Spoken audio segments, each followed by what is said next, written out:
What's up guys, it's Mars here, and welcome back to Dark Souls. It's episode 11. It's been a little while, but I'm leaving exactly where I left off.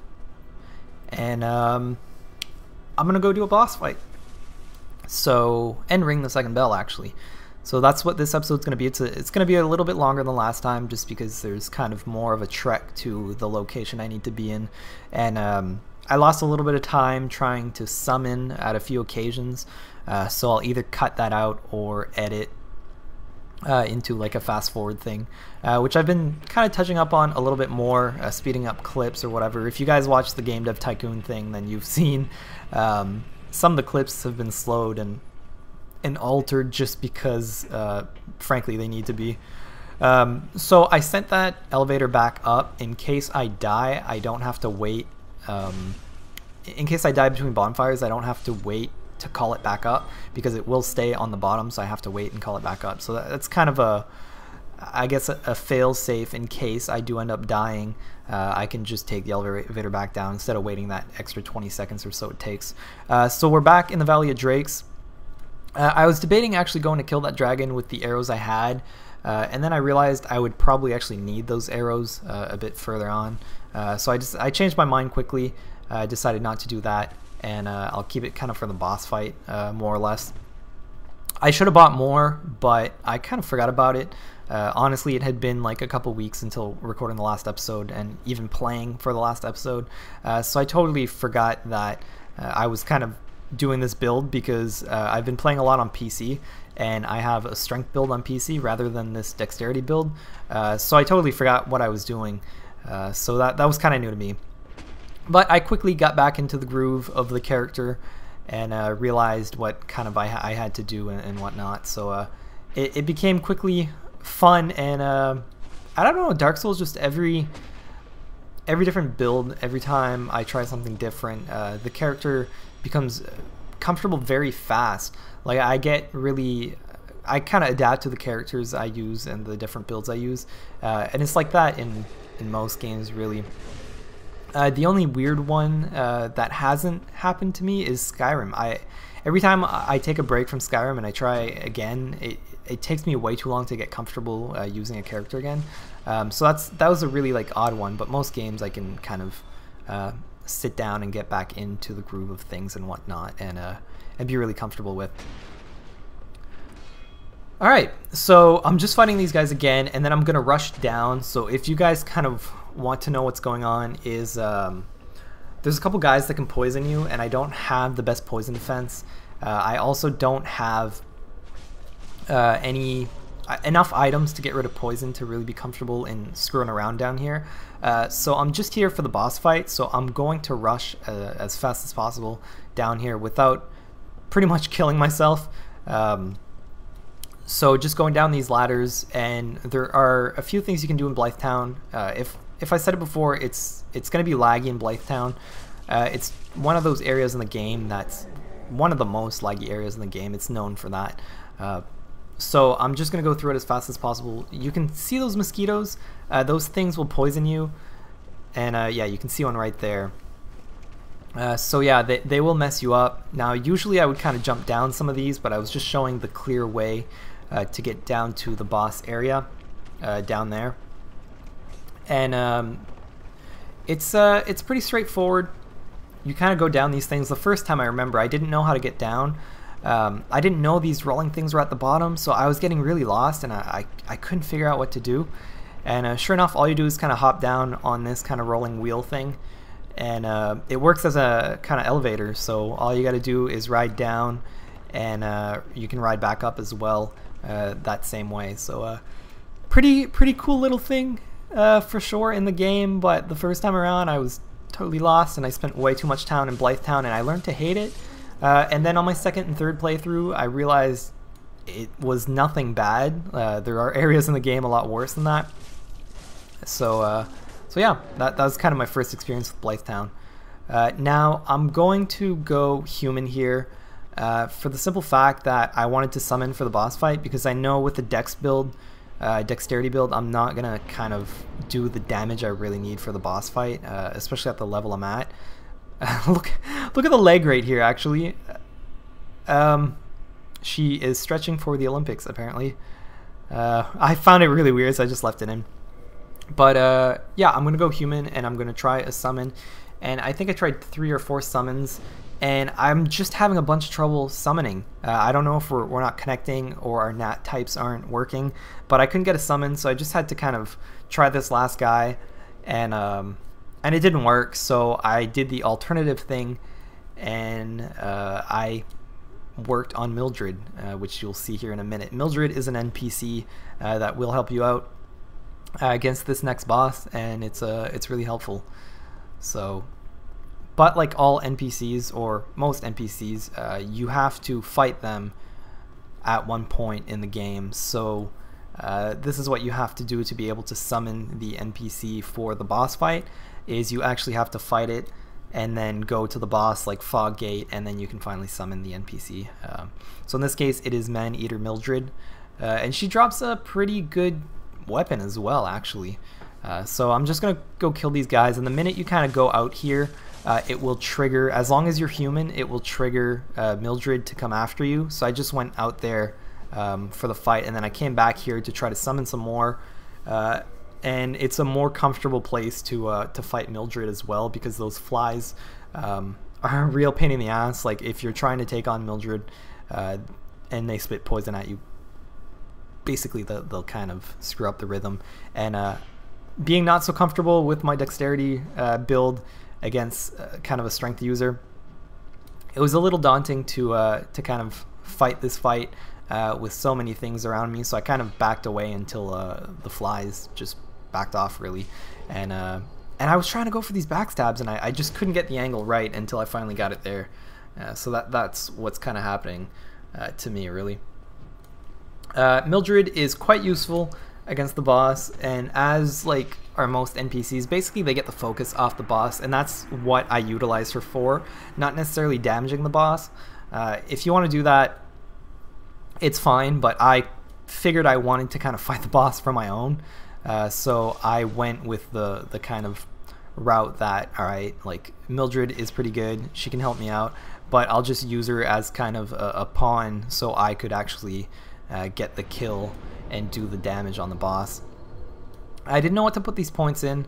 Dexterity seemed to be the smartest thing, considering my right weapon too. My bow, I think, is that my bow, or is my bow the right weapon one? It might be the first one. Would be pretty good, but all in all, resistance was the most important thing to do. And here I just check if there's any poison resistance, and that's why I went with resistance for that extra poison, because I didn't think I would actually get poisoned, but I do end up being poisoned here in the swamp, because it's a place full of poison basically, and if you walk in the swamp water long enough, it will get you poisoned. But luckily I'm smart enough to equip my purple moss clumps, and those get rid of poison like right away, so it pretty handy, pretty useful. And I'm just looking for a last summon sign. I don't actually end up getting it. So, but yeah. So I've been playing Dark Souls on the PC. I've been playing it on Xbox, and I haven't seen much difference. Like they both feel and play the same, considering I'm playing with a controller, which I think is best played with the controller, even on PC. But I'm having a lot of fun just, I guess, playing on the PC. It runs really smooth, a little bit better than the console. Which may be due to the fact that my Xbox is, or at least I think my gamer profile screws up my games, if that makes any sense. I think the fact that I have so many achievements and so much stuff on my gamer profile, I think it slows down my Xbox. I don't know if that is a thing, but it definitely feels like it does, because to turn on my Xbox and actually finally get the sign-in screen, it takes about a minute and a half sometimes, rather than if my girlfriend, if she turns on her Xbox and it'll sign in within like 20 seconds of actually turning on the Xbox. So I don't know if that's a thing, but definitely weird. It happens, and on PC I don't have that. And I really like the menu for PC as well for games on Windows Live to kind of message. I love using the keyboard rather than the kind of the keypad, and I also love how smooth it is. On my Xbox, it's so slow and so clunky, and I guess that's with the Xbox One what they'll make better is kind of navigating the menus and stuff like that will be better. Almost died here, not gonna lie. If I was smart, I would have gotten a special ring that makes you move faster in the water, but I just didn't want to waste time. I wanted to go and ring the second bell, kind of to keep the episodes going and not have like a bunch of slow parts in the episodes. And I think next time I'll fight another boss as well, probably at the beginning of the next episode, but I'll talk about that a little bit later. This is going to be a long boss fight. I was thinking of speeding it up, but I figured I'd just show how long it can take if you're not doing like the maximum amount of damage you could really do. I'm just setting myself up to make sure all is well. I was going to use some gold pine resin, except my strategy ended up working kind of safer. KFC Chester here. I go with the summon, and I just sped it up because I could not get any summons here, so it was kind of a pain in the ass. But yeah, I go with the Dragon Shield. I know I'm talking out my ass here, and I'm speeding this up and kind of cutting in and out of things I said, but or I was saying. I took the Dragon Shield because it has a better fire resistance, and it is a fire attacking boss, as you guys will notice. So it's a lot safer to have some kind of fire resistance. So I've got my soul arrow ready to go if I need it, and I have my bow and arrow ready to go. I'm not planning on using my bandit's knife. And the reason being is because the boss can actually like damage you quite a bit on kind of if you don't have the best resistance with fire. And I wanted, like I said, I wanted to use Man-Eater Mildred as kind of a pawn and a distraction. And look at the detail in the shield, it's so nice. But yeah, you'll see how I use Mildred as a distraction and how I actually use my ranged attacks to kind of defeat the boss. Not the best strategy. I could have done with kind of upgrading my bow a little bit more and probably doing some even stronger attacks, get some better arrows and whatnot. But it works well nonetheless. And here is the introduction. You can see all the spider eggs, and it is a spider boss, clearly. Quelaag. So probably one of my favorite boss battles because there's just so much room to fight actually. And well, for all you guys out there that like the animation, there you go. You're welcome. This is Quelaag. The history of the game is there are kind of witches, pyromancers, and Quelaag is one of the daughters, basically, from what I understand. Don't quote me on that. But yeah, so here you go. Mildred, take the damage. I'm just going to use my soul arrow. I realized it wasn't doing shit all for damage, so I switched to my bow to kind of utilize that. And as long as I back up far enough and Mildred takes the kind of tanking approach, if you guys play any MMOs, you know what tanking is, and basically she'll take the brunt of the damage while I can stay back, kind of heal myself, and do some damage from afar. So that's basically what I do. I'm doing 50 with each arrow, which isn't bad. I'm scared of running out of arrows, but I know it's not a big deal. Like, I can go in there for an attack or two with my bandit's knife if I have to. But luckily, I kind of end up working it pretty well. I do waste a few arrows there because I didn't realize that I was actually not on target lock, but it's not a big deal. Yeah, no, I really enjoyed Quelaag because there's a lot of room for movement. The boss battle is pretty good. It's really easy to time your dodges as well. A lot of bosses, some of the dodges are kind of odd. Like, I have a really hard time with the butterfly. Those dodges are a little weird because it's magic and it goes at you in weird angles.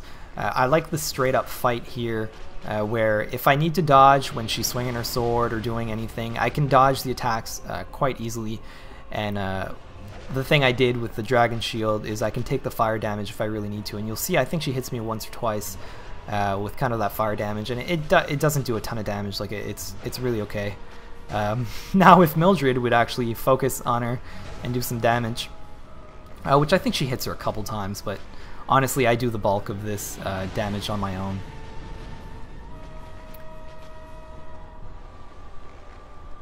One thing I've noticed as well is the PC, as a PC is, definitely is a little bit more detailed, and I do enjoy that.